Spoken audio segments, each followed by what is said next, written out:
Hey team, this is Nathan from RunDreamAchieve.com. Hope you're all having a great week. Today's topic, we're going to be discussing race day nutrition running tactics, because the reason why I'm making this particular video is because I was one of my subscribers sent me a question that I think really is important, because nutrition overall, the morning of the race and leading up to your big races are really going to dictate how you're going to feel overall in that race. And you got to make sure that you're carbo loading, that you're ingesting the right amount of foods.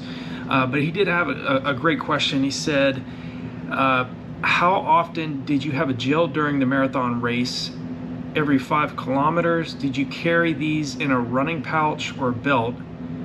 And then race day nutrition fueling, starting with time you wake up, time to have breakfast and what you had, energy drinks, etc. Then fueling strategy just before the start and during the race, number of gels and when. Okay, so in all of my major races, at least when I was competing at my peak, I started to really realize how absolutely essential that your nutrition plays a part in your overall racing. Obviously when I was in high school and college, I paid attention to it as well, but the higher you go and the faster you're trying to run, the more critical what you're ingesting and what you're taking in. The days leading up to your big race is so important.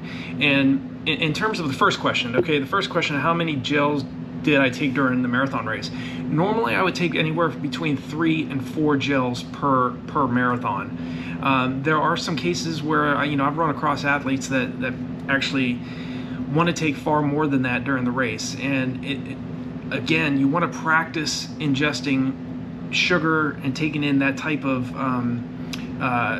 fuel in training first, so that you don't get to your marathon race or your 5K, 10K, half marathon, whatever race you're competing for.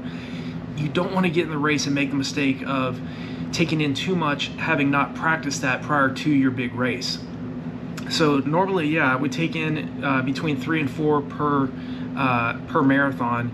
A lot of times earlier in my career, when I really hadn't quite mastered the marathon race, and I don't think I ever really quite mastered it, but at least I got to a point where I could run under 2 hours and 20 minutes for the marathon.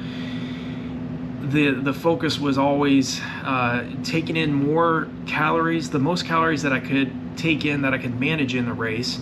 And then obviously really paying attention to hydration, because I think a big mistake that a lot of middle to long distance runners, especially long distance runners, because it's a longer events on the roads, we don't take in enough fluid. We're not drinking enough. And a big part of falling apart in those latter stages of the race is because you were not paying attention to hydration and getting those additional calories in your body when you could quickly do it when you take in a gel. I mean, granted, you want to take a gel with some fluid, some water, and it's kind of difficult when you're in a race where maybe you're not in a position, at least that I was once at, where you were an elite athlete and you had your own water bottles. I did have races where I was actually afforded that opportunity to have my water bottles and have my gels, attached to my water bottles. So, but the majority of my other races and the majority of my other marathons, even when after I had run 2:19, I didn't have the opportunity to have those water bottles out there on the course. So you make do with what you have. But I think in terms of race day nutrition, running tactics, and things you need to be thinking about is, it's not so much what you eat the night before of the race that's as critical as it is what you're eating 1 week prior to the race. So it's the week of your race. You really want to start paying attention to, definitely stay away from sodas and empty calories, candies, things of that sort. Yeah, you can still enjoy that, because from time to time, again, you want to still have fun. You still want to enjoy yourself in preparing for your races, but you don't want to just ingest crap, fuel that's not going to do anything for you leading up to your race. Again, it's what you do on and off the track and on and off the roads that's really going to dictate your overall success as a middle to long distance runner. It's what you're ingesting, it's what you're listening to, because obviously negativity can affect you physiologically as well as mentally as well.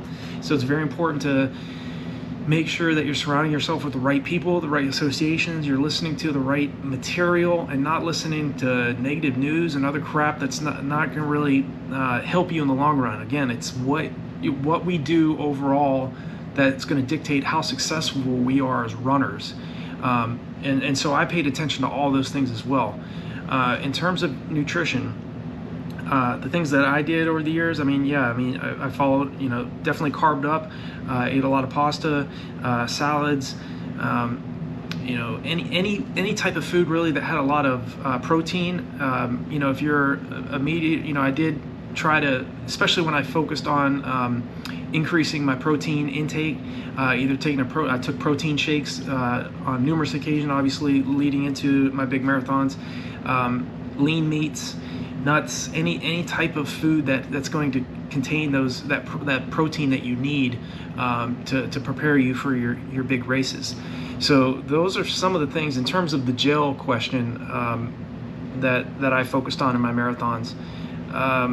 Starting, let's see what else. Race day nutrition, fueling, starting with time you woke up. Just before, the morning of the race, I would always focus on. I didn't do this initially earlier in my career, but later in my career, I would focus on eating breakfast 3 hours before the big race. So the reason why is because that gives you plenty of time to make sure that you're eliminating that waste that you do not need in your race. You do not want to jump in a porta-john when you're running great, or you're in a position to really run a great time. Then you have to go jump in a john and lose all of that time. I learned that mistake. That's the reason why I'm telling you in this video. At the 2011 Monumental Indianapolis Marathon, I probably lost anywhere from 3 to 4 minutes.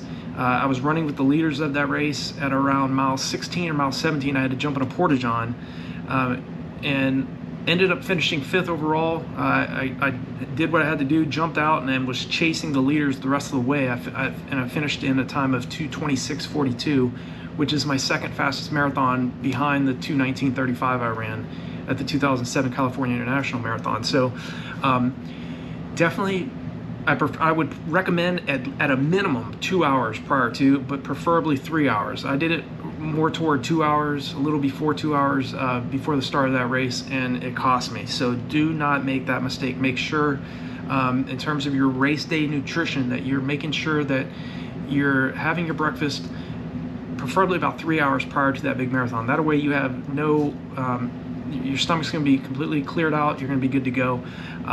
But yeah, the morning of the race, I would have a medium-sized breakfast, bananas, some fruits, a glass, a cup of coffee, a Cliff Bar, sometimes power bars I would have as well. So you don't necessarily have to have a huge breakfast the morning of, but again, it's what you eat 7 days prior to that. The week of your race is really what's critical. It's even more important than really necessarily what you eat the night before your race. It's still important, obviously, but it's what you eat the week of that race that's really important. So I hope this video on race day nutrition has been helpful.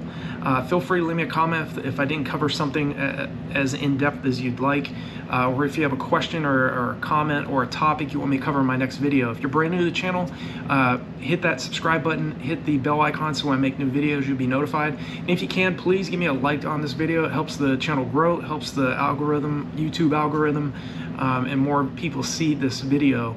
So yeah, I think that's kind of the key things I really want you guys and gals to be thinking about leading into your big race.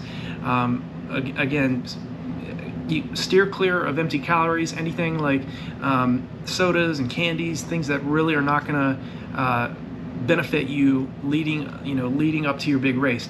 There are athletes out there that can eat junk and still run great times. I'm not saying that you can't still enjoy yourself, because you can, but again, you're trying to run some fast times, you're trying to go after some specific goals, and in order to do that, you have to pay attention to all of the variables that go into a great performance.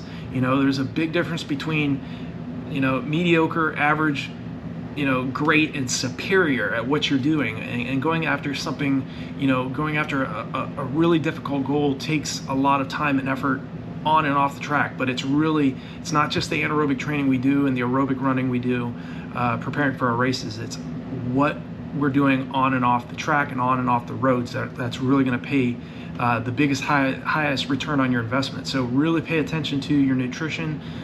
Make sure you're ingesting enough protein.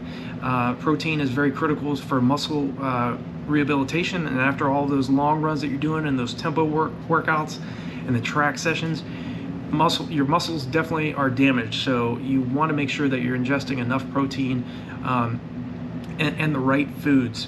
Carbs are very important. You definitely want a carbo load leading up to your big race the week of. And again, you only have so much carbohydrate. We have plenty of fat storage, so make sure you're training in such a way that you're teaching the body to burn fat and conserve that what you have much less of, which is carbohydrates. So it is very important that you ingest enough pasta and carbs leading into your race, especially the week of. That way you're stocked up and ready to go the morning of the race. So hope this video was helpful for you. I look forward to talking with you all in the next one, and I'll see you next time.